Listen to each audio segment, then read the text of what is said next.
नमस्ते देवी और सज्जनों, आशाताईस रेसिपी मध्ये तुमचं खूप खूप मनापासून स्वागत आहे। तर चला मग आजची नवीन रेसिपी सुरू करूया। आणि चॅनलवर नवीन असाल तर लाईक शेअर सबस्क्राइब जरूर करा। तर देवी और सज्जनों, शरबत तर तुम्ही खूप प्रकारचे पिले असतील, पण तुम्ही शेवग्याच्या शेंगाचं शरबत कधीच पिलेलं नसेल। या शेवग्याच्या शेंगाला सगळ्यात ताकदवर भाजी असं पण म्हणतात। आणि शरबत चटपटीत असं होण्यासाठी त्याच्यामध्ये कच्चा आंबा टाकायचा आहे। तर पहिले शेंगाच्या वरची साल काढून घेऊया।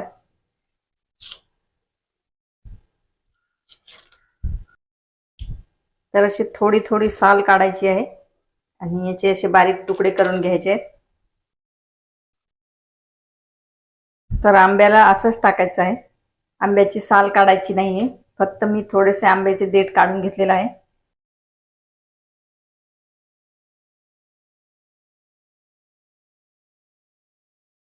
आंबा आणि शेंगा एका कुकर मध्ये टाकून घेतलेले आहेत। शेंगामध्ये 1 ग्लास पाणी टाकूयात आणि याला 3 विसल लावून घ्यायचे आहेत। कुकरला 3 विसल लावून झाकण खोलून घेतलेलं आहे। थंड होण्यासाठी एका प्लेट मध्ये काढून घेतलेलं आहे।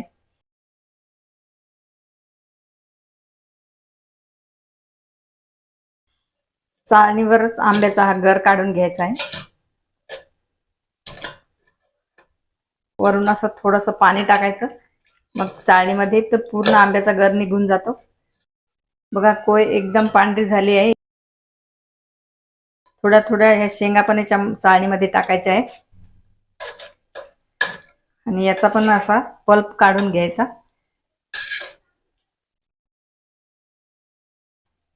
त्याच्यामध्ये थोडं थोडं पाणी टाकून पल्प काढायचा आहे।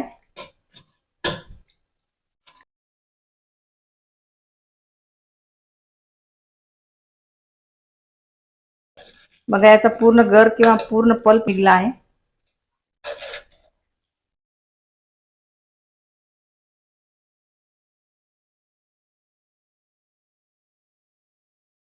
एवढं शरबत निघालेलं आहे। तर आईस क्यूब टाकूया 2-3 चिल्ड करण्यासाठी।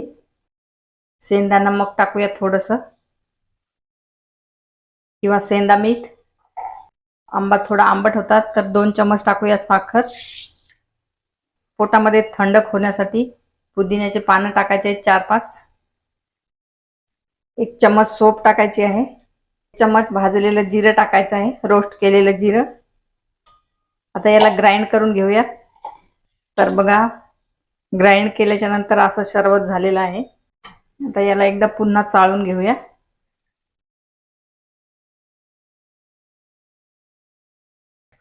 बघा शरबतला चाळल्याच्या नंतर किती भारी असं सरबत झालेलं आहे आणि खूप हेल्दी शरबत आहे।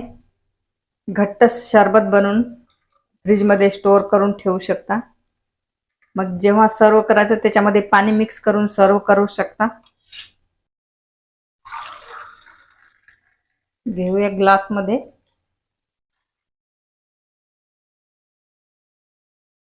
शेवग्याच्या शेंगाचं सरबत कसं वाटलं कमेंट मध्ये जरूर सांगा आणि माझ्या रेसिपीला लाईक शेअर सबस्क्राइब जरूर करा। तर मग चला भेटूया अशाच एका नवीन रेसिपी सोबत। तोपर्यंत बाय बाय।